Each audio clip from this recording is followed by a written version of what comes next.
Uhali gani mwanafamilia wa channel yako pendwa ya Big News TV. Sasa ni kwamba kama ni mara yako ya kwanza kabisa kutembelea kunako YouTube channel yetu, tukukumbushe usisahau kubofya maneno mekundu yaliyoandikwa subscribe hapo chini ya video ili uje kupata update na taarifa punde tunapokuwekea kunako YouTube channel yetu. Sasa ni kwamba hii leo mwanafamilia ya tetesi ambazo zinamhusisha mchezaji ambaye anacheza kunako Singida Black Stars, na mzungumzia Soa, na mchezaji huyo ni kwamba amehusishwa na kujiunga na klabu ya Young Africans. Hii ni baada ya kuelekea kutamatisha msimu wa ligi kuu Tanzania bara 2024 hadi 2025. Sasa ni kwamba kuelekea msimu mwingine wa ligi kuu Tanzania bara, inazungumzia 2025 hadi 2026, ni kwamba klabu ya Young Africans ipo katika ya kumnasa mchezaji huyo ambaye anafanya vizuri kunako klabu hiyo ya Singida Black Stars. Sasa kama tunavyofahamu, klabu ya Singida Black Stars na klabu ya Young Africans, timu hizi zimekuwa zina uhusiano mzuri, hususan katika swala zima la kuuziana wachezaji. Kwa hiyo huenda kwa tetesi hii ambayo inazungumzwa kunako kila kona, na huenda ikawa na uhalisia ni kutokana na aina ya uuzwaji wa wachezaji kunako klabu hizi mbili.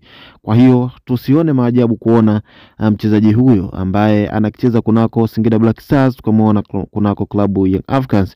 Hii ni kutokana na kile ambacho Singida Black Stars walionyesha ubora hali ya juu baada ya kuwafunga wekundu wa Msimbazi kunako kombe la CRDB Federation Cup, na huenda ndicho ambacho kimefanya kuonekana kwa nyota huyo kuwa ni almasi kwa baadhi ya vilabu kunako Tanzania bara. Sasa ni kwamba klabu ya Young Africans ipo katika kwa tetesi ambazo tunazo ni kwamba Young Africans ipo katika hatua ya mwisho kunasa saini au kunasa saini mchezaji huyo baada ya kufikia mazungumzo, yani kutamatisha mazungumzo ambayo yalikuwa yakihusisha pande mbili, yani uongozi wa klabu ya Young Africans pamoja na huyo mchezaji ambaye nimemtaja ambaye anafahamika kama Soa.